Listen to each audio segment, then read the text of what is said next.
Well, hello, everybody. My name's Tripp, and I am excited that you're joining us either live or watching the replay of this webinar, because you're going to get to meet one of my favorite people and his favorite person on the planet we call Earth. Joerg Rieger, who's been on the podcast plenty of times, and his wife Rosemarie have a very awesome, zesty, wonderful book right there, if you're watching right there on the screen, Unified. We Are a Force, How Faith and Labor Can Overcome America's Inequalities.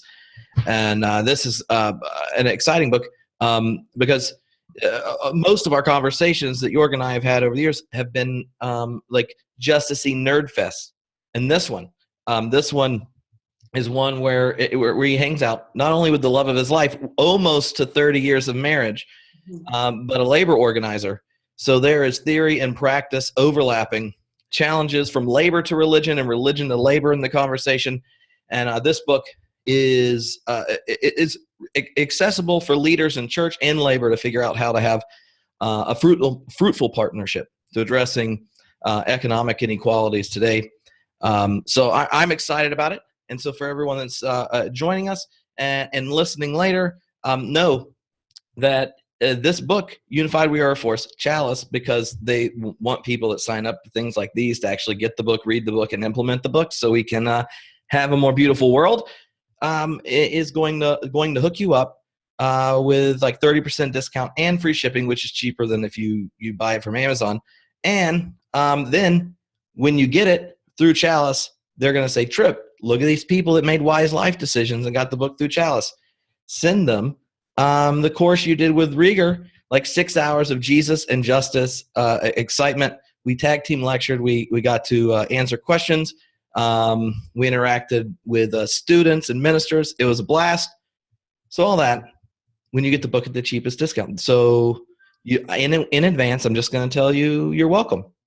And during this, we're going to do a little giveaway. If you post on social media using the hashtag Unified Book, take a selfie of yourself in a webinar. Because I have noticed that one of the hindrances for organizing among progressive Christians today is that often we don't utilize all the technologies that are there. So there are probably ministers in congregations that are friends of yours, or leaders in churches and movements who didn't realize they could be connecting right now with people across different faith communities who are wanting to discuss and organize and implement all sorts of things. Tons of people feel lonely, and there's no need to do that because the internet is ready to make connections. So with all that said, now I'm going to ask these two lovebirds nearing 30 years of marriage to introduce each other. All right, I think I'll start off. I'm Rosemarie Rieger, Henkel Rieger, and I'd like to introduce to you my lovely husband, Joerg Rieger. He has been the Wendland Cook Professor of Constructive Theology at Southern Methodist University for over 20 years, and just recently, a week or two ago, we actually moved to Nashville, Tennessee, where Joerg is now a distinguished professor of theology at Vanderbilt Divinity School, and in the fall he'll be inaugurated into an endowed chair also. So we're really excited about our move here, and Joerg has published and edited about 20 books, I think it is now, and growing. And his main research interests are religion, theology, and power, and also issues related to empire, economics, and labor. Joerg is the co-founder of the Workers' Rights Board in Dallas, and he's been active in many various social movements, I guess, since being a teenager. He likes to live on the edge, something on a personal note. He's an avid mountain biker, and he likes to ride his motorcycle. Yes, he does. Well, thanks for this introduction, Rosemarie. Probably start at the end here. The same is true for her. She's also an avid mountain biker, and she rides her own motorcycles. On Friday, we'll actually ride our bikes up to Chicago, where we'll teach a course on this book at Scoop up in Chicago. The Scoop, always trying to remember what that acronym stands for. The Seminary Consortium for Urban Pastoral Education is what it is. Mm-hmm. So you can also check us out up there. We'll be at the Wild Goose Festival later. Well, actually, just this early July, we're riding the bikes there again. So we're doing a little bit of traveling around the country. Rosemarie has also been an activist since her teen years. The reason I know is that's when we met back in high school. And we had some of these organizing and active engagement interests together. Took slightly different paths. I studied theology. She studied biology. Ended up working as a molecular biologist for over a decade on some of the interesting discoveries, doing foundational research, learning a few things about the world of labor right there in the process. Then for a few years, she taught Montessori education, which was an interesting experience for us because our daughters at that time were at that age and even in her class. So we did some interesting work on that. Afterwards, she taught our kids at home for a few years. We traveled the world for a while. That helped a lot. And then the last couple of years, she's been full-time working as an organizer. She's been doing that all her life, but the last couple of years, she was the community engagement coordinator for the Dallas AFL-CIO Central Labor Council and an organizer for Jobs with Justice. This is some of what we based our work on in Dallas, what we're talking about here. And this is the sort of thing that we're excited talking about. Let me say one more thing in terms of introductions. What really ties us together, and this is what in the book we're talking as deep solidarity. So we're interested in how can so many of us be really deeply in solidarity together. How can we do that in such a way that we value our differences, that we use them for the common good, that we bring them to bear? We've always been interested in broad coalitions between movements. So this is not just about economics and labor. This includes issues of race, sexuality, gender, ethnicity, age, various other issues. And we're really seriously considering what would it take to have that conversation. So that's in the back of our minds. I mentioned that we're on our way to a couple of speaking engagements. We're also always interested in working with local movements all over the country and over the world. So always happy to consider invitations as well. Well, one of the things that I'm excited about this conversation and what the book's opening up and what we'll have at Wild Goose and stuff is the connection between theory and practice and different communities with shared goals who have not always engaged as fruitfully as you're arguing and that they can. And what I was hoping we do today is start with the theological and move to the more practical. And know, like those that are listening live, make sure you push your questions on the Q&A thing, not the chat side, because I know you all could be serving in different congregations at different places in the country and may want advice from people engaged in this work for a while, maybe on communicating this desire for economic inequality in different types of communities, for first steps to connect with activist communities in your area, for resources from different parts of the religious tradition and things like that. So, you can get the book and find out everything we end up cutting because we get to answer your questions. You can get all the theology you want when you get the book because Joerg and I are going to send you 6 hours of nerdy excitement. So make sure that if you're in a place living and trying to live out faithfully and have questions to post them. So as we begin, one of the largest arguments in the book, and you say this, that nothing matters more than work and labor. This might seem like an overstatement, and it might. But y'all are prepared to back it up. So it's rare for theologians to speak in declarative sentences altogether these days, but that's a strong one. So tell us how that type of emphasis on labor developed. Yeah, that's a great question, Tripp. We're also saying in the book, of course, that work and labor are not God. So we're not trying to claim that this is ultimate reality necessarily. But if you look at our lives, I mean, this is not just us, but most of us here, you could say it's the 99%.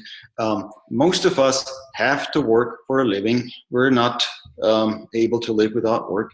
And most of us spend the bulk of our working hours at work. So this is something that's happening whether you like it or not. If an alien, however, would watch TV, one of these days, they pick up some waves and they see all the shows, they would think that human life is about anything but work.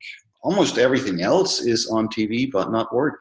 If an alien were to attend church, they would think it's about a lot of things, but not work. I mean, church is almost like an exercise that you do outside of work, away from work, in your leisure time. And so the reality is that even though we may not notice this, work shapes us all the way to the core.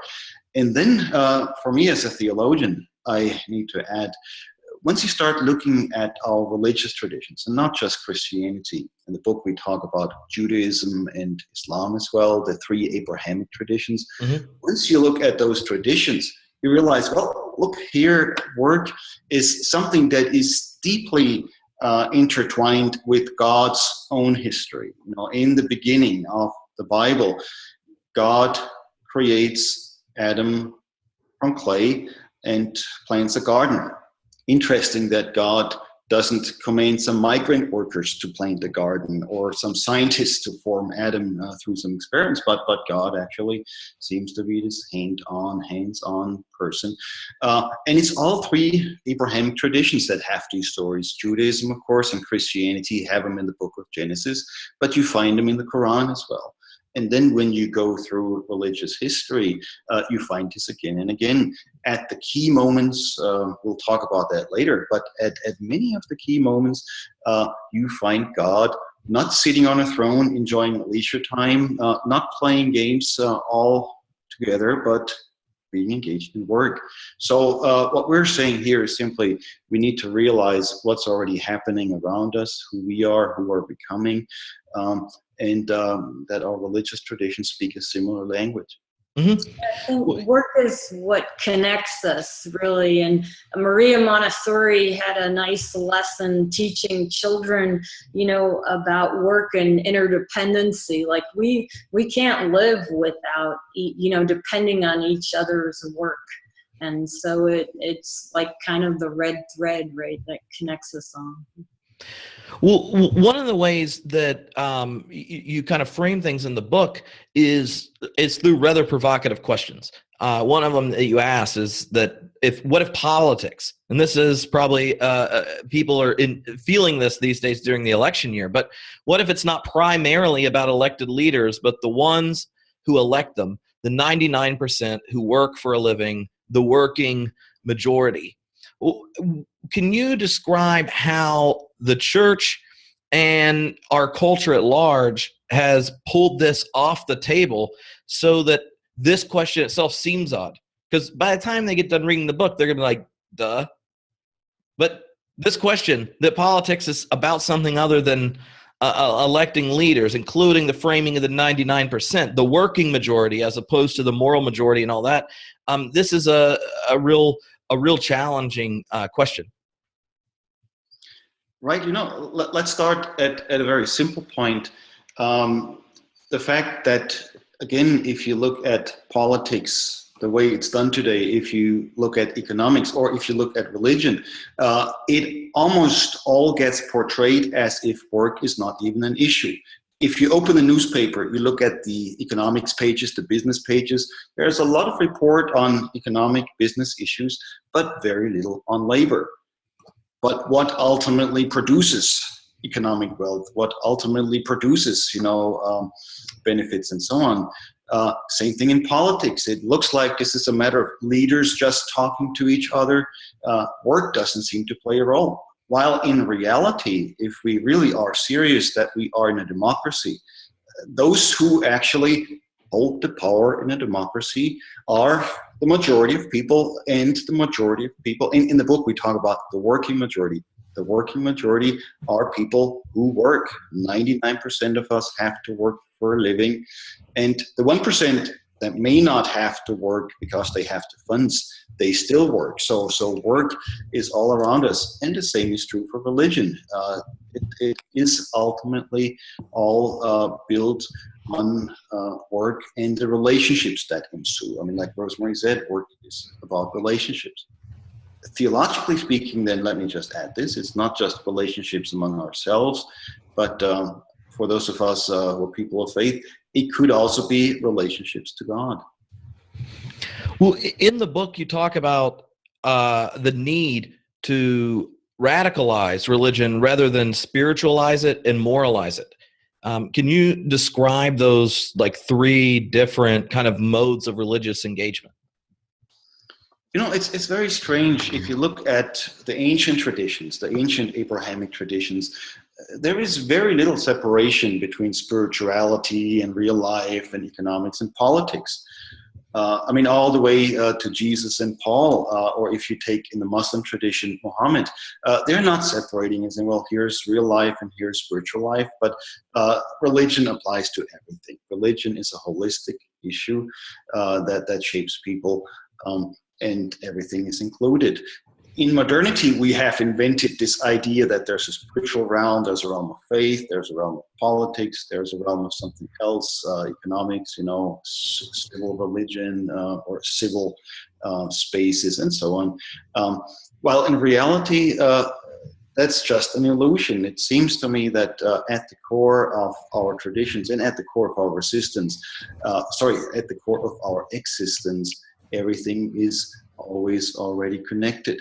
This is why labor is so important. We're saying not only does labor make up a huge part of our lives and our existence, but it shapes us all the way down, whether we like it or not. So if you have a spiritual religion, it's not that there is actually disembodied spirituality out there. It's really a cover-up of reality. The spiritualizing of things doesn't really match anything that's happening in nature. It's just something that's in people's heads. If you think about stuff, philosophy is not just something that happens in people's heads. It's something that goes all the way down. That's what we're saying. This is something that's already going on. So we don't have to politicize religion. We don't have to economize it.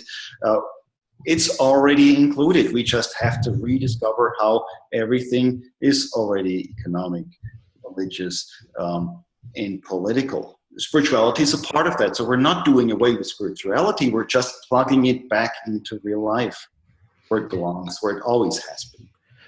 Well, Rosemarie, when you're working with organized labor and the laborers themselves, how would you describe the biggest barriers or hurdles where they need kind of their life and stuff reinterpreted to recognize the role of labor and organizing and these type of things that can play, that could be barriers to kind of more liberating organizing and acting?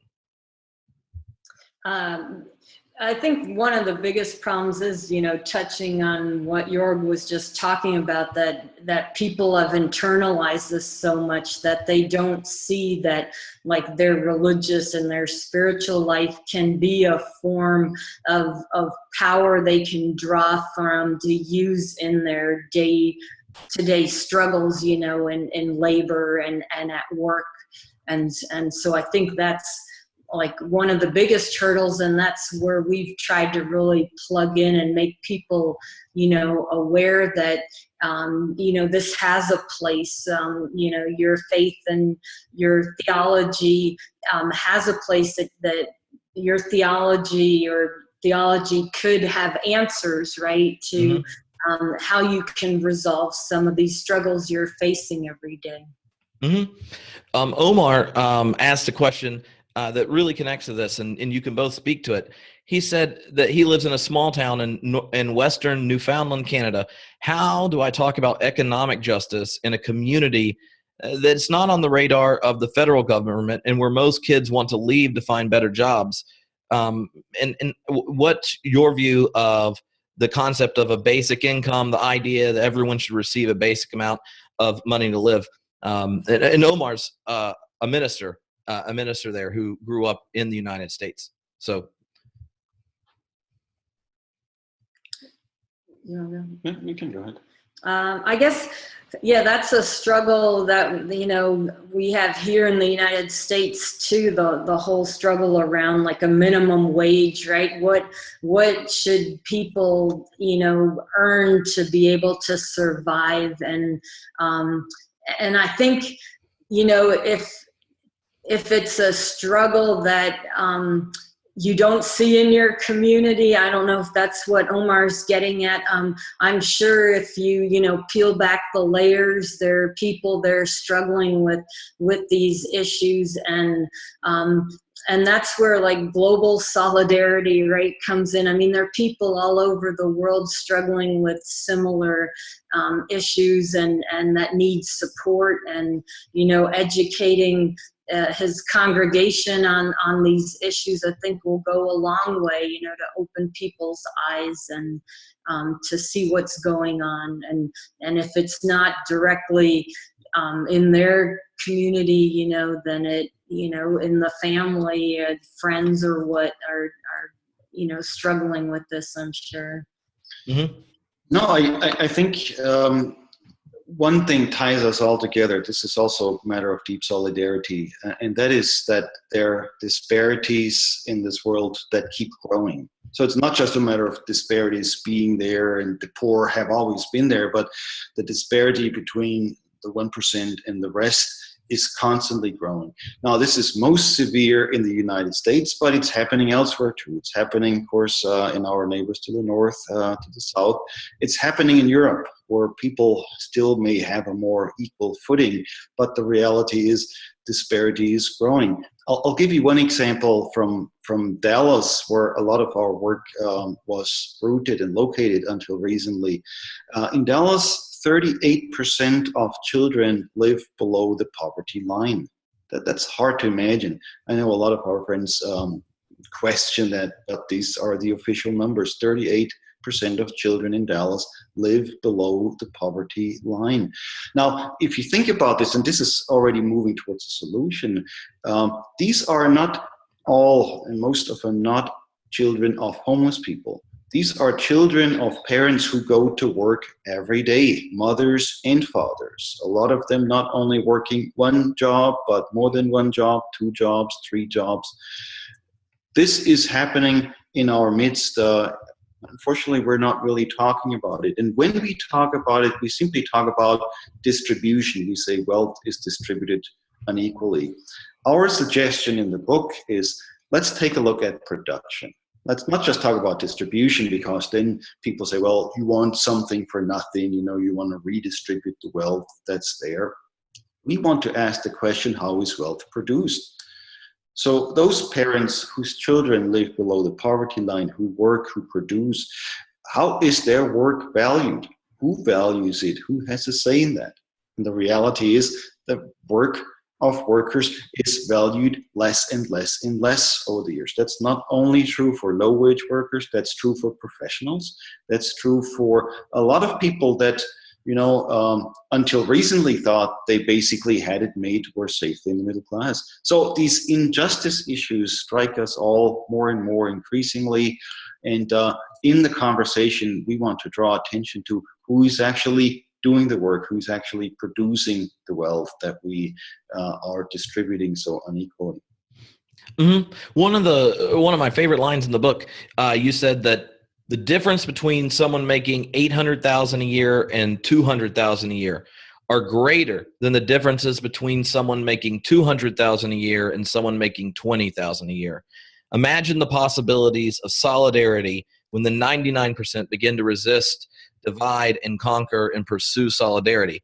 So, and what that made me think of is part of the question that Omar asked is being a minister in a community where people where children, education, this type of thing leads people to leave an area where you make 20,000 for a place you make 100,000. And when your faith community or the people you regularly interact with at school and stuff, you will experience a margin of difference, in incomes, and you then associate the experience of economic inequality, oppression, and all those things framed within the world you see. And what's striking about that quote, and almost anyone that doesn't make $200,000 a year is going to immediately go, yeah, well, maybe right after I make $200,000 a year, I'll decide whether or not this is true, is this different idea of deep solidarity where that's one of the most important concepts in the book, and one that I think we have to get in order for the prophetic challenge coming out of the religious traditions to be a genuine challenge, as opposed to some very small goal where we just redistribute some wealth, or we try to fine-tune a system that's inherently sick and problematic. Right. And, let me just emphasize that this notion of deep solidarity as the key notion of the book, it has a theological component to it, because we're ultimately arguing this is what ties us all together. And we're arguing that in our Abrahamic traditions, for sure, in many other religious traditions, God joins humanity in this deep solidarity. So God is not on the outside, but God's a worker too. That's part of the Jesus story.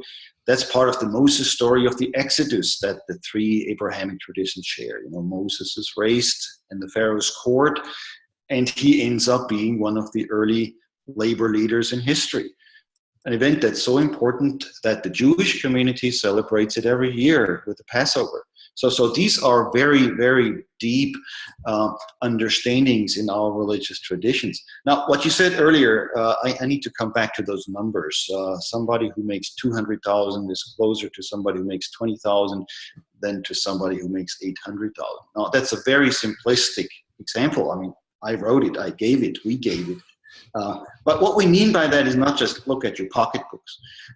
We also mean to say, look at that and how that shapes your humanity as a whole, how that shapes the power that you have. It's not just about money.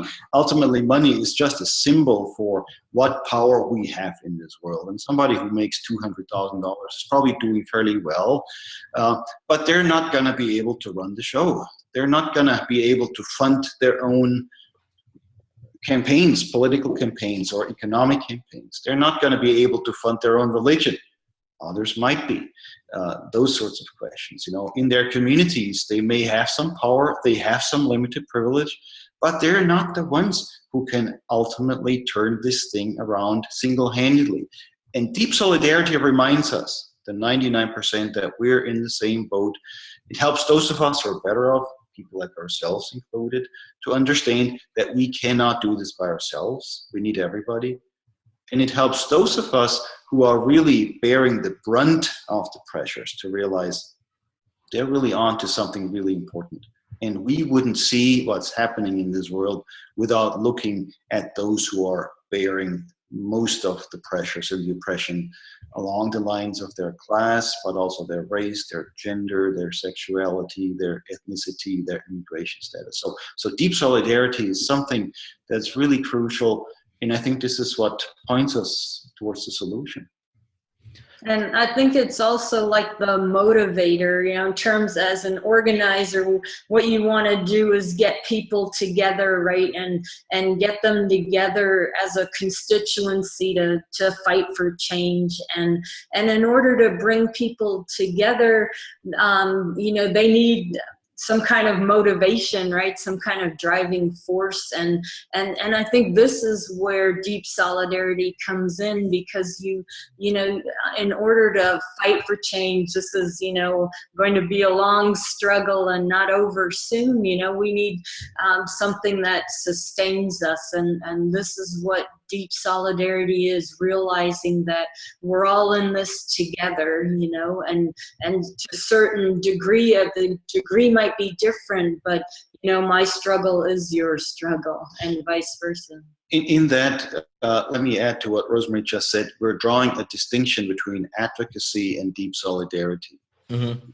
We believe that advocacy is important. It's something that is also part of our religious traditions all the way back to the Hebrew prophets. At the same time, we're also saying that advocates sometimes assume that they're coming in from the outside. They're the ones who are helping those who are less privileged. People who work in terms of deep solidarity realize that we are in the same boat. What's happening to you is happening to me. The Apostle Paul once talked about the church as the body of Christ, saying, if one member suffers, all suffer together with it. That's deep solidarity. That's going beyond advocacy. We're not just advocating for those who are the least of these. We're suffering together in different ways, obviously. We're not trying to make it all the same, but their struggle is our struggle. The unions put it this way: an injury to one is an injury to all. And so maybe the unions understood St. Paul better than the churches. That's part of that conversation. We think bringing labor and religion together helps deepen religion, and it helps deepen the concerns of working people. So the two questions that got asked that connect to this before we move on. Bob asks, and Rosemarie, I'd be interested in what you think, that given the reality and force of classism and its impact estranging and quarantining those with privilege from those who work, especially low-wage workers, what can we do to counter the effects of privilege that work against deep solidarity? I mean, this is an issue described as something you had to wrestle with in Dallas, and no matter where you are, I think that our living situations do quarantine us. Right. So you mean actually geographically also? Yeah. Well, it'll be geographic, or we even socializing wise, we end up getting quarantined, and it's hard for us to really work against the effects of privilege that keep the 99% competing and waging top-down power against each other when you don't really know your neighbor. You see your neighbor as the other who is part of your chains rather than mutually developing solidarity. Right, and that's part of the system of dividing and conquering, where we're kept and made to believe that, for instance, undocumented workers, why are they coming to this company and this country and taking our jobs away, right? And so workers are pitted against each other, documented and undocumented. But once we realize, right, that whatever happens to undocumented workers, for instance, their low pay and everything that can be done because undocumented workers can be threatened with deportation, and that it really trickles down to everyone, right? Because their low wages affect everyone's wages. And once we realize that, our differences are very small in comparison to, where there's a lot of overlap in labor, then we can realize that we are in the same boat again. There's some historians who have argued that this is also a way to look at the beginning of racism in the United States. Namely, initially you had black and white workers together in the fields, and they understood that they had a lot in common because they were doing the same work. They were really sympathizing and commiserating, perhaps organizing. And the white masters realized that by giving the white workers slight privileges over the black workers, introducing a sort of racism, they could actually control the white workers. So the white workers gained perhaps a minute amount of privilege, but that was enough already of dividing and conquering, like Rosemarie says. And so what we're saying about this privilege is, think about how much your privilege actually buys you. if you're a man, well, you have male privilege. I think that's fairly clear. But for some men, their male privilege buys them a lot more than others. If you're white, your white privilege buys you something. But if you're poor and white, your white privilege might buy you less. You know, that's the sort of thing. And so privilege is crucial. We have to address it. But it's also very tricky because people often think they have more privilege than they actually do. So Travis asked a question that I think leaders will wrestle with. He said that to him it could seem easier to convince someone making $20,000 a year that there's deep solidarity than someone who's making $200,000 a year, believing that they're in the same boat. How would you respond to that? Because in one sense, I can imagine that being difficult, but then I also know community organizers who, I facilitated a discussion group a couple of weeks ago with South California faith-based community organizers, and they said one of the biggest challenges they had around the issue of developing solidarity was getting the low wage workers to recognize where they have agency and action, and breaking this I don't have a possible action I can do, I can't do anything different, I'm trapped, breaking that kind of limited possibilities before you that gets ingrained in them culturally, in this cycle of victimhood and things like that. How would you describe the barriers for people, in the lower to middle classes really connecting across in solidarity?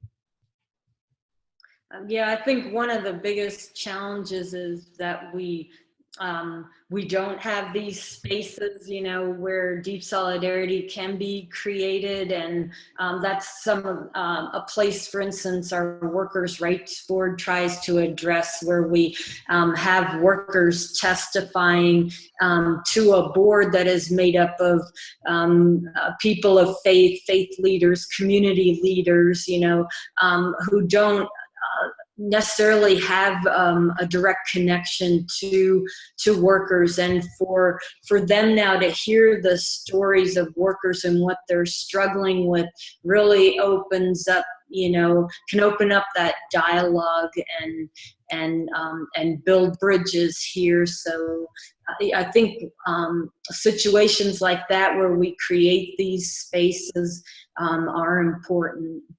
Because it is hard to connect, right, when you don't know the story firsthand. We read a lot on the internet and the newspaper and that, but it's different if you hear it from someone personally.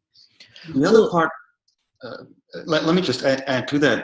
The other part of that is, I would suggest take a look at the people around you, at your relationship. So somebody who makes $200,000 may have children, very likely has parents who perhaps need medical care, has to worry about retirement, has to worry about not only the kids getting a college education, but will the kids ever get a job, even though they may now have a college education. And those kinds of things, even in their communities, for well-to-do middle-class people, are much more challenging than we usually realize. And so I think it's right to say that somebody making $20,000 might be closer to understanding what we're talking about, but somebody making $200,000, once you start digging a little bit deeper under the surface, what is happening to us and to our families and our relationships, our neighborhoods, even our churches, our communities, then I think it becomes clearer.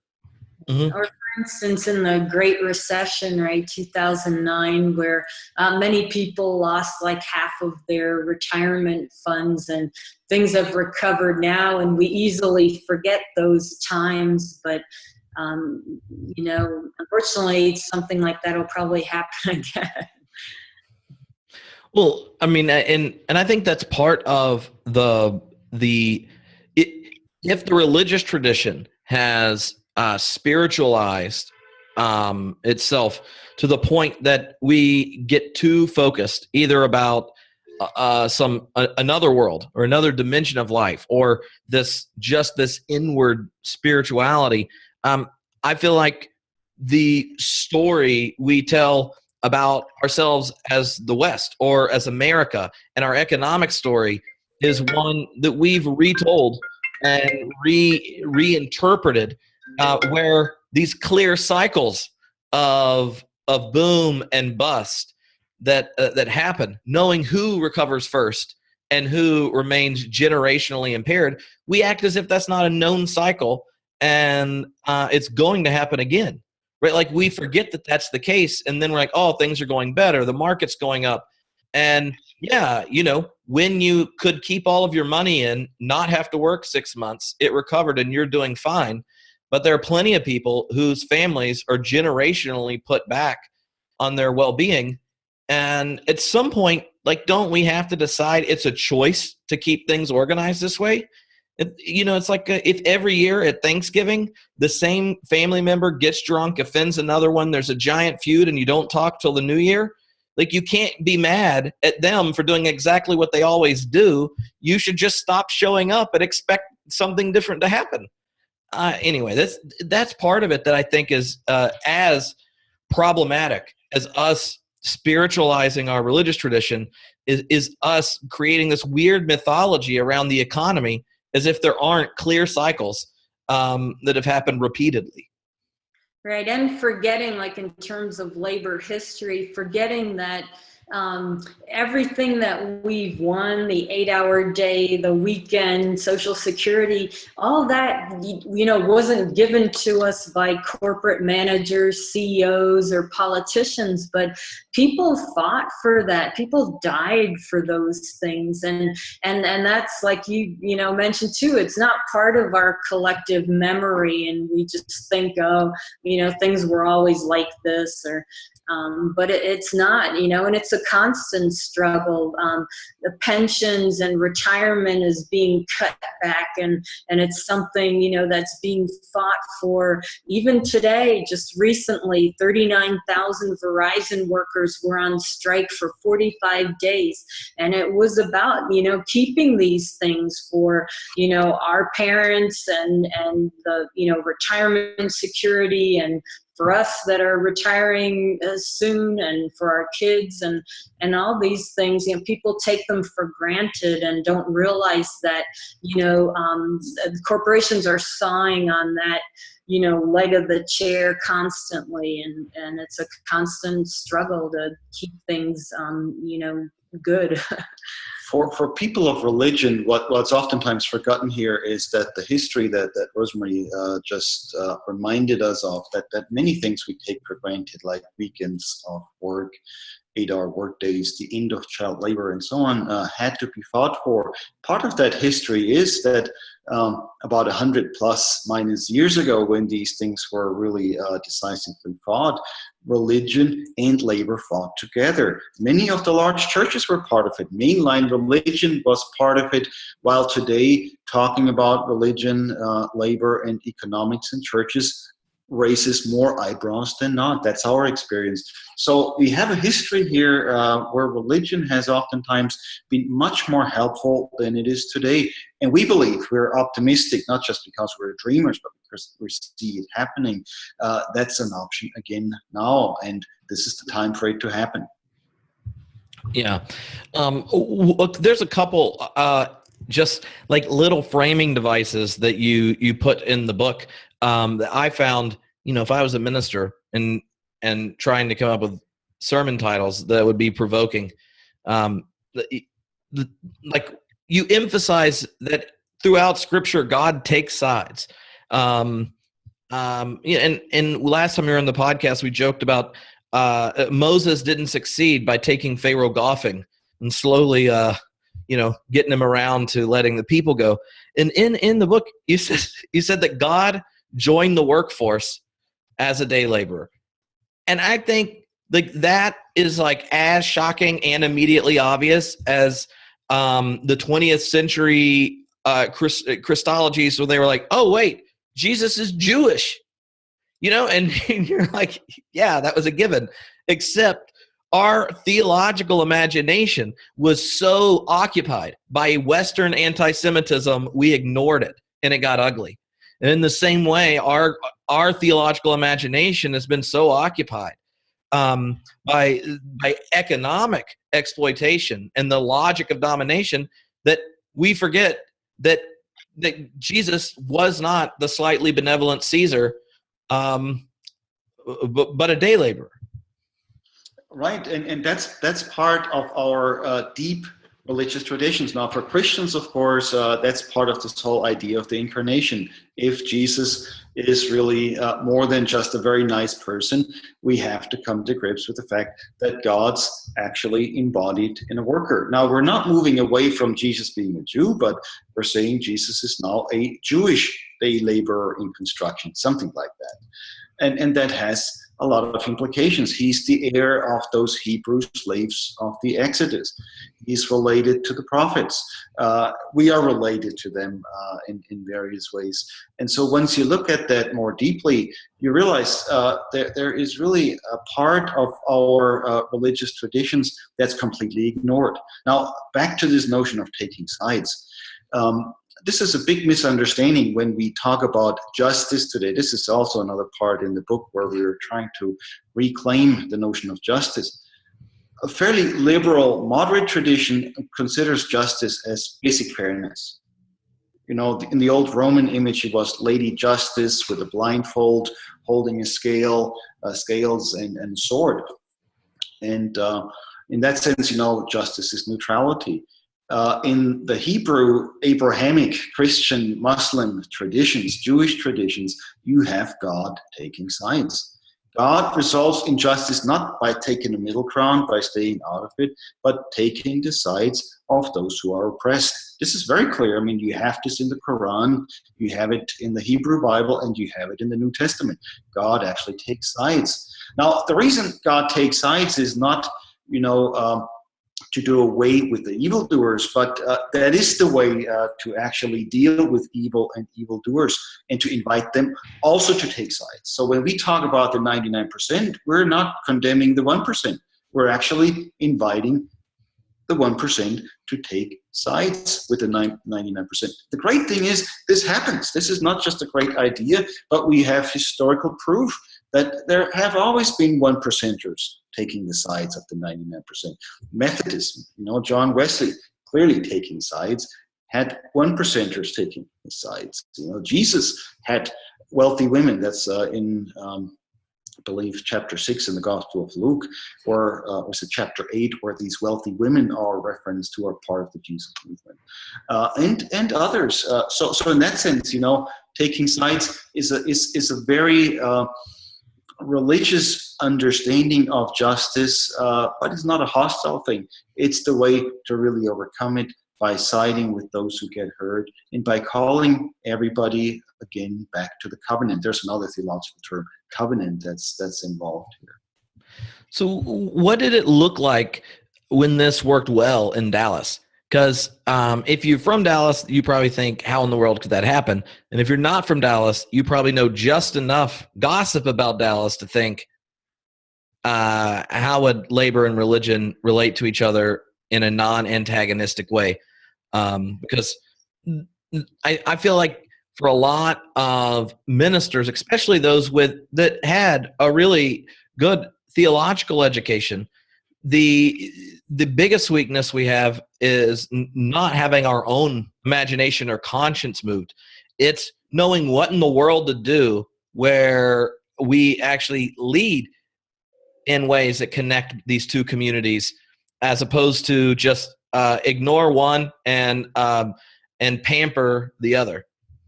Yeah, so some examples of the work we've done in Dallas. For one, like you mentioned, the bringing up the notion of Jesus as a worker. That was something with reading the Bible with Walmart workers was really powerful. And so we got together divinity school students, professors, and pastors together with Walmart workers, and and they read the Bible together, and things like this that came up were very empowering for a lot of the workers to think of Jesus in this way, and also for the others that were a part of these studies, the pastors and the students and professors, just to talk about these ideas and their impact was really powerful. Another way we brought together faith and labor was at Actions. Again, with the Walmart workers, we did a lot of work with making change at Walmart, and where workers were asking for respect on the job, something really basic, right? Better pay, of course, and scheduling that was more transparent and the like. And we invited pastors and people of faith to come do hearings where Walmart workers would talk about their situation, and we would invite people of faith and pastors and labor, of course, also to come to protests that we had at Walmart. At one point, a prayer circle just formed in a Walmart store, and it was workers and faith leaders were praying together, and everything stopped. All the shoppers watched. The managers were horrified. They didn't know what to do because the people were praying for for these workers and for betterment of their situation, and the managers couldn't break it up. It was a prayer circle, so they were afraid to do that. So actions like that were very powerful. It's so powerful that Walmart actually filed an injunction against us as Jobs with Justice, and so we're no longer allowed on their property. but these were some of the things we did to bring people together and to hear each other's story and be there for each other. So what does it look like when you had a cooperative congregation? Like what when labor meets congregation and ministers are going to be allies, what does that look like? Because in the book you talk about labor having this cheap date relationship with religion and how that becomes problematic. And I wonder if there's like a contrast between that of a minister, a group of ministers or congregations who became active participants in organizing. So one way it happens, this is the cheap date, just to help our listeners understand what we're talking about. Sometimes in these struggles, well-meaning church communities get enlisted, to stand on a picket line or to show up and say a few things, not really thinking about what else religion could contribute. It's just we need some people there. This is a phrase that we didn't coin, but that's out there. Rent a collar, rent a congregation, that sort of thing happens. But your question is what happens when we go beyond that? The reality is this is really hard work. It doesn't happen a whole lot. This is part of why we wrote the book. This is why we want to talk to all kinds of groups who are interested in this work, to church communities, because it takes some planning. It really takes some deeper thinking. What's really interesting to us, this goes back to something we discussed a minute ago, those in low-wage situations oftentimes get it before everybody else. So in our Bible studies with the Walmart workers, it wasn't that the pastors and the students and the professors brought them the wisdom about our traditions. Workers could see it. The workers perhaps sometimes were first, and they pointed it out to us, so it went both ways. And this is what we found happening sometimes in congregations when it goes really well, that congregations realize we're not the ones who have all this wisdom. We're actually learning something on the job. I'll give you two examples. There's a pastor of a very large church in the Dallas area who was part of this group reading the Bible with Walmart workers. He then started a sermon series on how work matters and how work matters to God, and workers matter to God, and various other kinds of things. That made a big difference. So this was brought back to the congregation, not just as a social cause, but as an understanding of who we are very deep down. In other situations, sometimes, you went to a church and you presented something to them about the struggle. And sometimes people woke up and realized that's not just another social issue. This is something that affects us and our children as well. And they would take it from there. And sometimes when you get really lucky, you can even bring this into the conversation in the seminary. But oftentimes the seminaries have quite some resistance because they're assuming they're serving churches that are not really in that. Mm-hmm. So if you have questions, make sure you post them. I grabbed some people either emailed in or posted on Facebook already, and there's some already sent in. So I get probably at least 10 of them. So, in your head, gauge answers based on the amount of time left. But there's quite a few good ones. So I'm going to go through them. You can talk. You can take turns or tag in and out, or whatever way y'all want to do it. Y'all been practicing communication for a while. So the first one is, how has the gig economy changed organizing for laborers? And this is like, Uber or Airbnb or Elance, that type of stuff.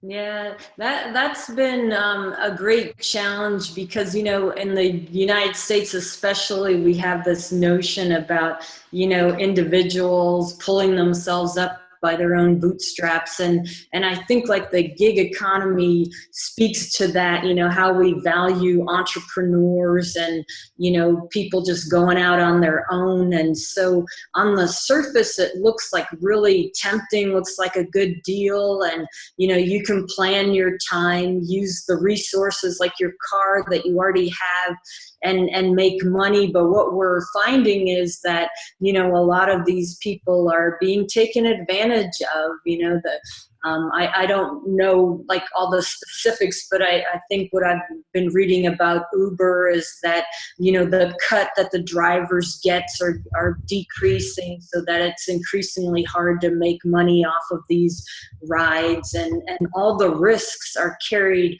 like by the drivers. And so there's the company that's making profits, and again, the workers carry all the risks, and so they're really alone out there, right? Independent contractors have no pension, no health care, they're really, it's all up to them, and so that kind of economy is really hard, and I think advances are being made. People are coming together and seeing that, they do need to organize. That's really the only way to build power. Now, we've seen how some of these groups are already organizing, so it's happening. It's not just a dream, which is great. But we also realized that for that kind of organizing, the question was, how is this organizing different? You really need community support. Classically, with a traditional union, you had a specific workforce that was organized very specifically with rules and everything. Now it helps if working people in the gig economy are actually tied into the community. The most pernicious thing, Rosemarie already touched on that, is this American idea that we are individualistic. The reality about individualism is, first of all, it's not true. Nobody is an individual. You know this when you think about your childhood. Tell your mom that you raised yourself, that you washed your own clothes and cooked your own meals and taught yourself to speak. She'll remind you that you're not an individual. And if you look at the economy, very oftentimes our own gain is produced by other people. I mean, we buy certain things cheap because others work cheaply. So in that sense, individualism is simply the myth that the powerful tell themselves. They want to tell themselves, we built this by our own hands, and so can everybody else. Well, in reality, of course, that's not true, and nobody ever can build an empire by him or herself. So for organizing the gig economy, this means we really need to help people understand that individualism is not a reality, that we're already and always connected, and then to build from there. The next question is about like different types of support or advocacy people could do. The question is, what does it matter if I share my support on social media things or direct my purchasing to slightly more expensive items like, Tom's Get a Shoe, or even your book was like made at a union made book versus one that wasn't. What kind of participation or output should we care about these type of outlets or something? Well, I think I guess whatever you can do is great, but I encourage people to do plug in wherever they can. What's great is that you don't have to reinvent the wheel. It's really an exciting time to live in now because there is so much going on. There's the fight for 15. There are people fighting for DACA and DAPA and immigration reform. There's students fighting for divestment from fossil fuels, and so there's a lot going on, and my encouragement would be to plug into a fight that's there, and you don't have to invent it yourself. There's so much going on already. Get training. A lot of groups give organizing training and things like that. If you want to know more, be more effective, there's just plug into the movement, and the biggest challenge will be to bring movements together. We think that something big and broad, that's how we can make the most change, but plug in, just get plugged in. And realize that the resources are out there. Like you mentioned earlier, the book is actually printed in a union shop. Let me hold this up to the camera. There's a little union bug right there under that white print. And this is something that took some real doing, because publishers most of the time don't do that anymore. And it's to the great credit of Chalice Press, which we very greatly appreciate, that they work with us, that they work with the union shop. And so these things can actually be done if we know that they're out there, that opportunities exist. And we would just encourage everybody, do whatever you can and see what's already there. The great thing is, we don't have to invent the movement. We don't have to reinvent the wheel. The next question is towards Joerg. How crippling is the current education system for having people, not under debt slavery, and yet informed and shaped for prophetic action? That's a great question. I mean, in some ways, I think the question already implies the problem. It is crippling. I mean, there is a real problem when we have education in this sense, that people have a hard time affording it, that educational institutions themselves become more and more corporations. Large universities function more and more like corporations. And it's not a matter of assigning blame, it's not a matter of saying, well, that's just evil. Probably not that helpful. The question is, how can we use some of these resources for the good? And what we found is that sometimes, in some of these powerful institutions, you can do some good. You have some resources that can be used in various ways. We're grateful for universities, for the funders that have made this possible, for grants. That's all a good thing. At the same time, as we keep saying, if work is something that goes all the way down, you have to work through that in education. So you cannot add education as something on top of work, but whatever you do has to work through the realities that we find in everyday life. Now, I'm a theologian, and I'm especially adamant that theology should do that. Some of it does, a lot of it doesn't. And so that still needs some work too. Education of pastors has to do it. And the only way to do it is you have to be there, you have to sit with the people, you have to participate in the movements, because this is where ultimately new thought emerges. So new thought is not something that's brought from the outside, but new thought emerges in the struggle itself. And the only reason I could write so much was not just because I have it all here, but because I was part of it and I learned in that process. So, and the next question is about our election season.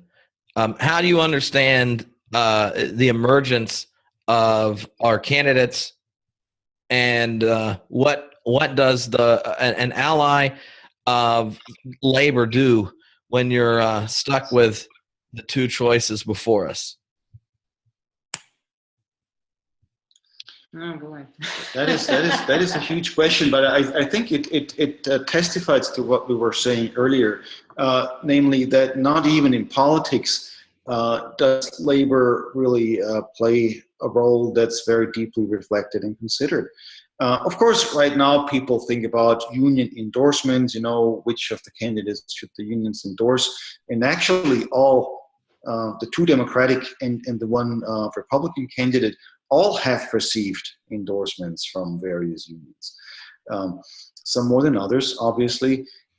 So the question is, as far as I'm concerned, not simply about who the candidates are, but how can working people, not just the labor movement, but working people, make their concerns heard in a debate that ultimately doesn't even take these concerns seriously anymore. And then whoever gets elected, working people will have to continue to hold whoever is in office their feet to the fire, to keep thinking, not just thinking, but also doing about these issues. And I think this is what's mostly missing. That's what's missing in a lot of recent history.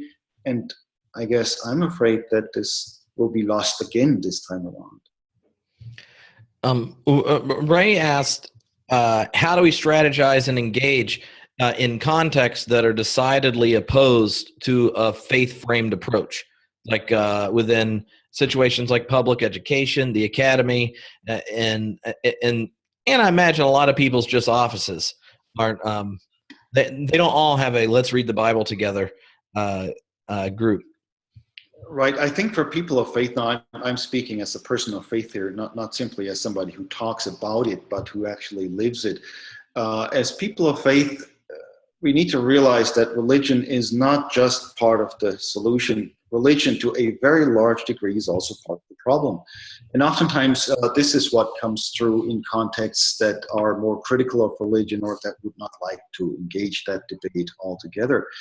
To me, I don't feel like we have to push the debate on just everybody, but I think we can go a long way if religious people admit and begin to understand some of the mistakes that have been made and that are still being made in the name of religion. One of the first mistakes, I think, is really to think about God in terms of a CEO figure, or to think about Jesus in that same way.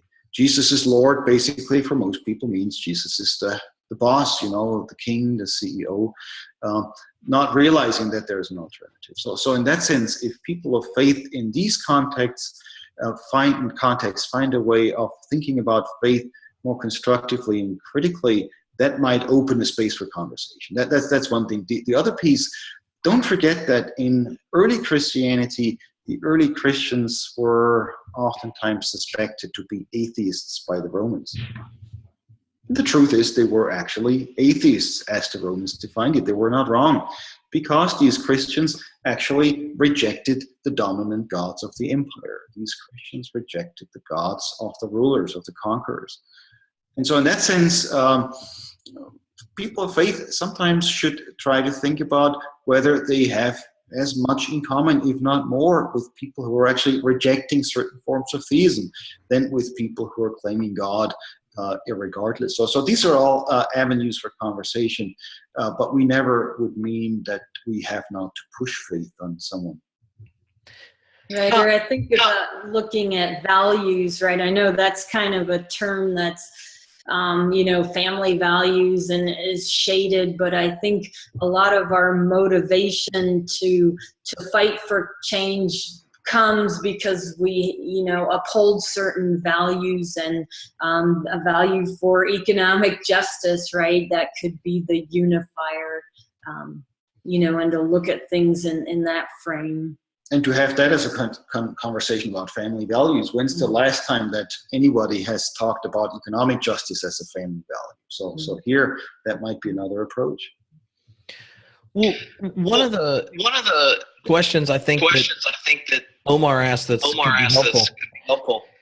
He said, "How do you address issue of racial economic disparity?" And then he gives the example of First Nation people in Canada, who have very few resources, the suicide rate's high, and the government responses when there are spikes in the suicide rate don't seem to actually want to address the long-term effects of oppression. This is a really crucial question. It brings us back one more time to this notion of deep solidarity. So if you look at racial oppression, let's focus on that specifically from the perspective of what's happening in work and labor. You can really see how this sort of oppression kills people. It deepens the discourse of racial oppression because very oftentimes when I start in my classes to talk about it, people think racism basically is, racial slurs or thinking mean thoughts about people, having prejudices about people of other races. But if you understand how deeply that's structured in that it affects us in our lives in every way, in every regard, and that is destroying lives, I think then we don't have to move away from racism and say, well, let's forget about race, but let's see what race really does when it comes together with these other sort of issues. At the same time, it's not just a matter of analysis, it's also a matter of this building deep solidarity, because now white people, for instance, will have to listen to racial minority people, what their experiences are. We actually need to learn from what is happening to others in this context. So in this sense, it's not just a matter of how to address problems. How do we learn from how they then become a leader in our struggle? Again, realizing that they're in the same boat, but the diverse groups, the diverse constituents now have an active role to play. In other words, in Omar's example, we cannot fight this fight if we forget about the First Nations people. Eric asked a question. He said, could you speak to the role of the minister as advocate in and for the community?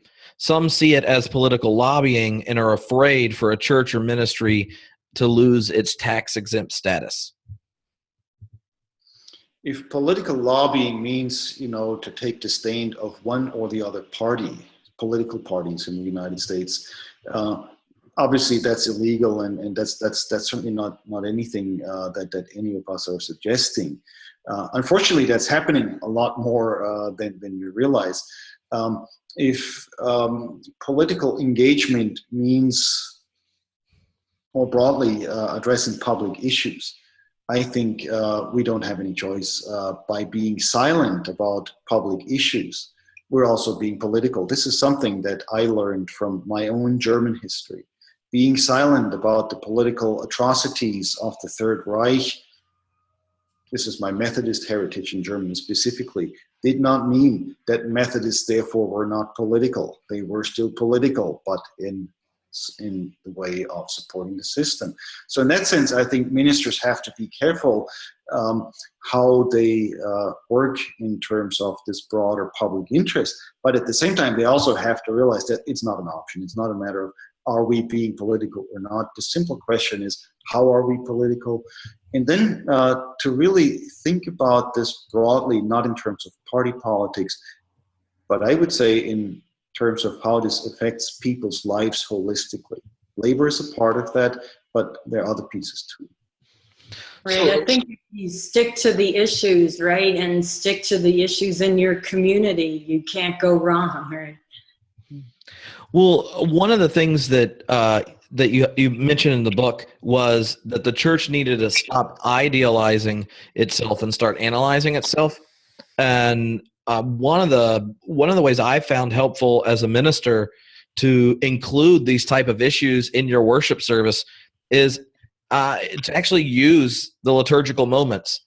There's no need for your prayer of confession to be so vague and uncontextualized. The same confession can be said in Dallas as it could in Zimbabwe or in Canada or in Australia. Like, there are different things in our communities that should be confessed. And that's literally what we do every week. It might be the only time people lapse into that type of honesty. So a lot of people, I think, have a sense of guilt and this type of feeling around it. But until it rises to the surface in consciousness and you can name it and look at it, you don't have the possibility of a graceful transformation. And being vague makes people feel like they're getting ideology pushed on them. But when you're being specific, like the racial injustice of the prison system in Los Angeles County and the freedom we feel as an almost all white church with large amounts of privilege sheltered from it. Like, I don't know, what part of the New Testament makes you think you shouldn't confess that? I couldn't find it. But so sometimes being more specific in those opportunities you have in the liturgy, rather than being so general. They're like, oh, this is a Bernie Sanders talking point. And being specific when you engage the text. I think that's one of the helpful insights of the book, is that there are real resources for labor in the historic Abrahamic faiths, where by paying attention to Jesus as day laborer, oppressed Jew under Roman oppression, or Moses taking sides against this domination system and that type of stuff, you have like real resources that are sitting there that aren't just contemporary political ideology from a party, but a part of our liturgical rhythm and our confessional tradition and engaging our scriptures. So anyway, that and to put it together, I mean, like Rosemarie just said, I think you're exactly right, Tripp. Once you are engaged locally, once you are involved in what's happening around your church and in your church, that sort of thing starts happening. For pastors, and this is one of the big insights we're also pushing in the book, you move in this direction that we're suggesting, not simply by educating pastors who will then educate the unknowing crowd, but you're actually paying attention to some of the struggles in your own churches, and to give voice not simply to all the medical issues that are usually lifted up when there's the people's prayer, but to give voice to the labor issues, to give voice to what's actually happening in people's lives. And then, like, I like your suggestion to bring that back into liturgy. So the pastors here are not the main agents who then drag along the people, but the people who are most likely all working majority people in our churches, for the most part, are also the agents who are also moving us forward in the mode of this deep solidarity. So we're truly in this together. And those of us, Rosemarie and myself, who wrote the book, really see ourselves in that community too. So we're not coming from the outside and from above trying to kindle something. We're already seeing it happen. We say, pay attention to what's going on. And one of the things for leaders in congregations to be aware of is how not addressing these issues leads members to be silent in places they really need support and community. I was a minister for 8 years at a very affluent church in Los Angeles, and I was there when the economic crisis happened. And the number of people who disappeared when they lost their job or went into large amounts of debt and never thought they could be honest about it, and this type of thing, was just really heartbreaking.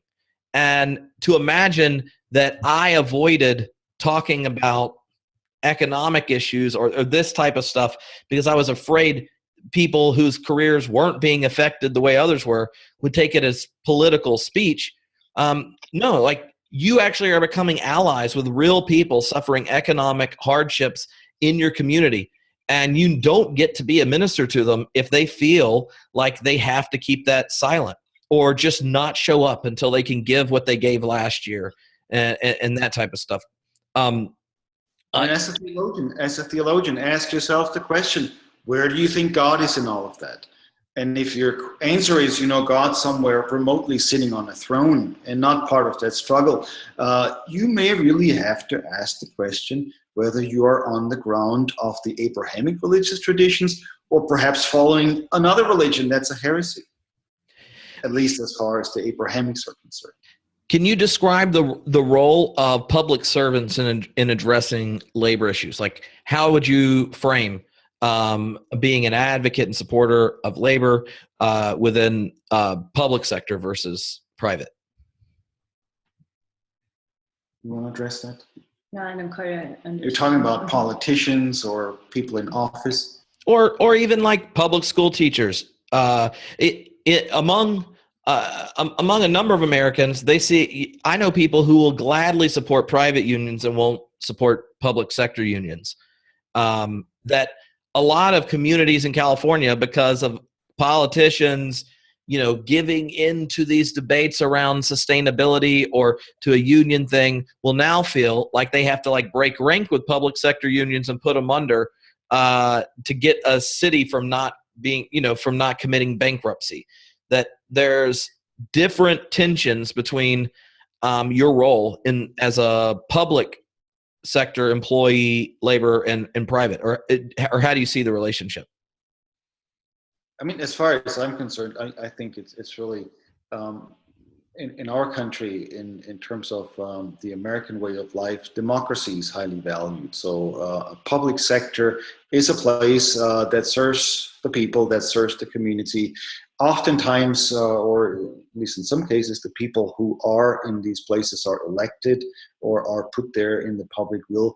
So I think a union in that place is actually serving the same purpose. It's not contradictory, but it's actually simply moving to the next level, saying people who work in the public sector, their input is important, their political capacity is important, and we want them to do their job as powerfully, as well as possible. And in that case, organizing public employees, not simply in terms of whatever their financial situation is, but really in terms of what their voice is in the public sector.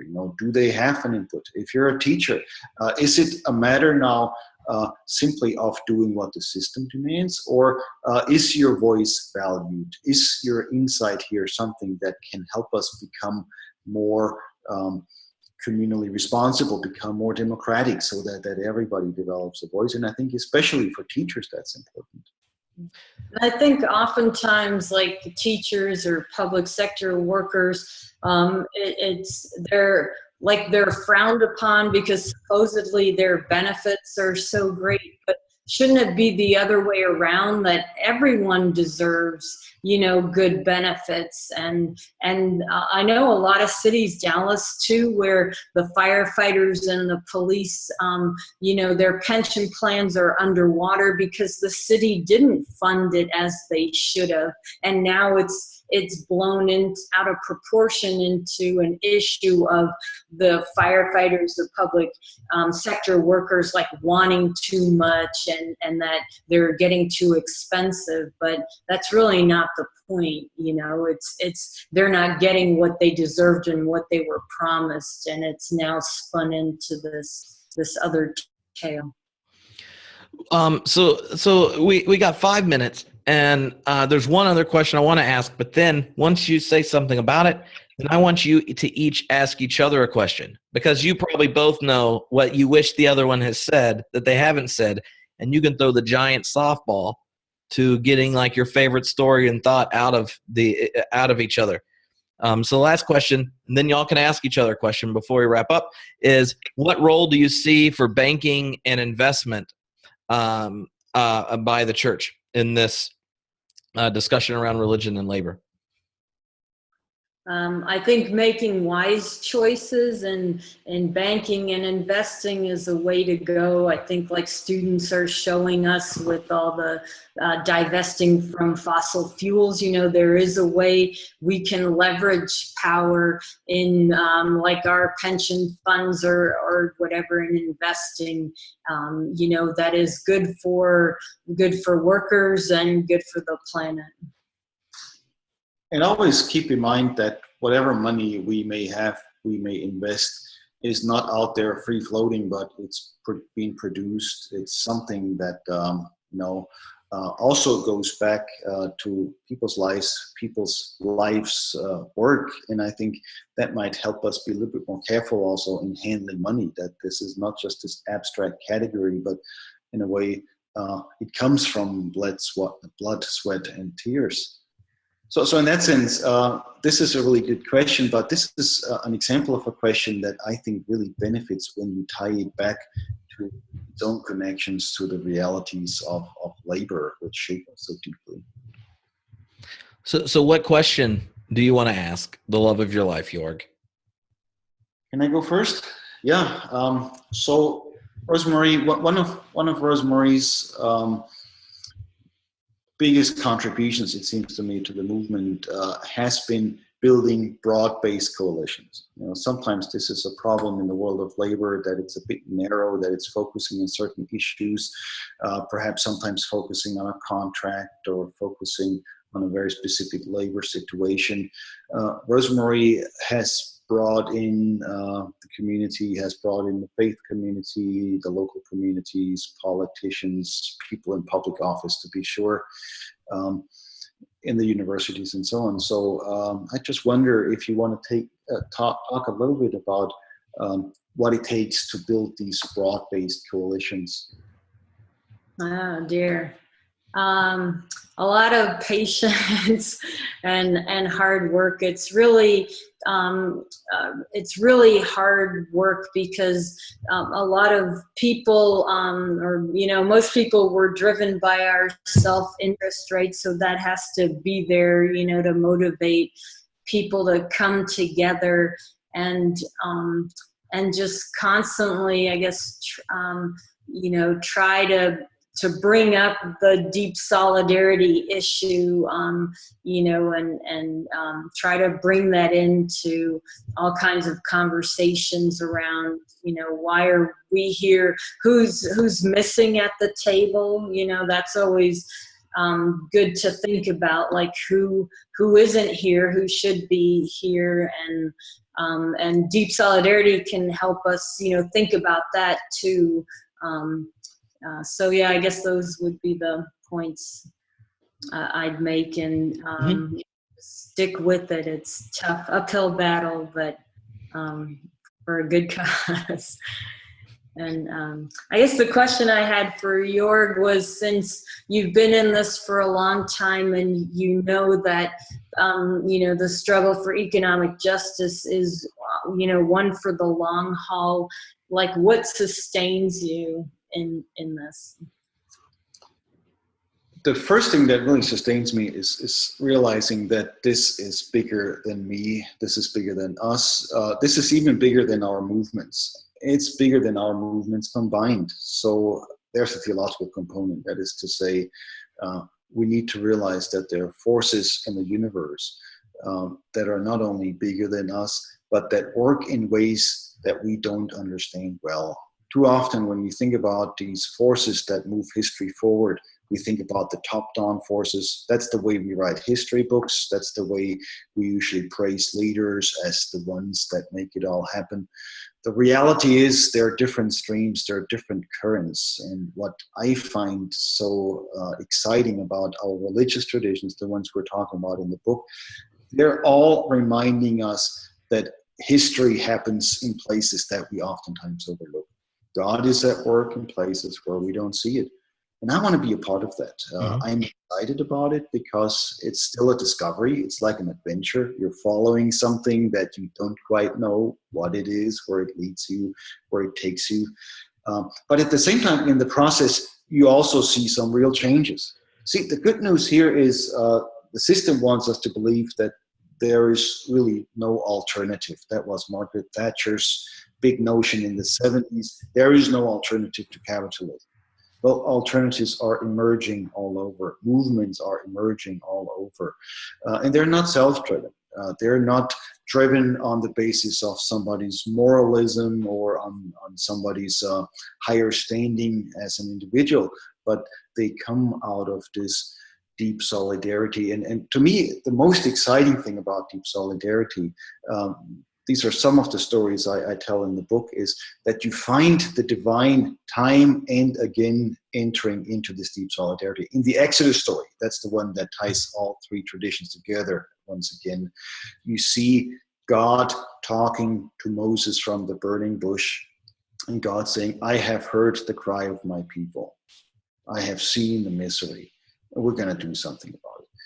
My question for God is, why did it take you so long? You know, why did this take a minute? But eventually it happened. And that's what I want to follow. That's where I think change is happening. And I'm glad that it's not on our shoulders alone. Mm-hmm. Well, thank you both so much for taking the time to join us. Thank you for everyone that joined live and is watching this later.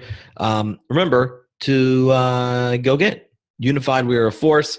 Use the code HBC16 when you order it through chalicepress.net. And you'll not just get a discount and free shipping, but if you do it before the end of June, you'll get like hours of nerdiness with Jorg and I talking about Jesus and justice and all sorts of things. So, yeah, you should do it. You'll get an email where you can get this replay and share it far and wide. And hopefully you'll see us all at Wild Goose in July. If you haven't got your ticket, then you can use the code GooseCast2016. Then you'll get 25% off your ticket, and then you can have fun at Theological Happy Hour, because Jorg and I are going to be joined by Emily Towns, and we're going to have a Theological Happy Hour. So that in and of itself is a reason to go camping. And that didn't include hot, humid camping or mosquitoes or body odor that you'll share with thousands of people. Like, that's a different type of solidarity. Hopefully we'll all have deep solidarity and have less mosquito bites. Thanks for having us. Always enjoyed working with you, Tripp. Thank you so much. Oh, thank you. And y'all have an excellent afternoon, and enjoy your first Tennessee summer. Thank you. Thanks. All right, bye. Bye. All right. Bye. Bye.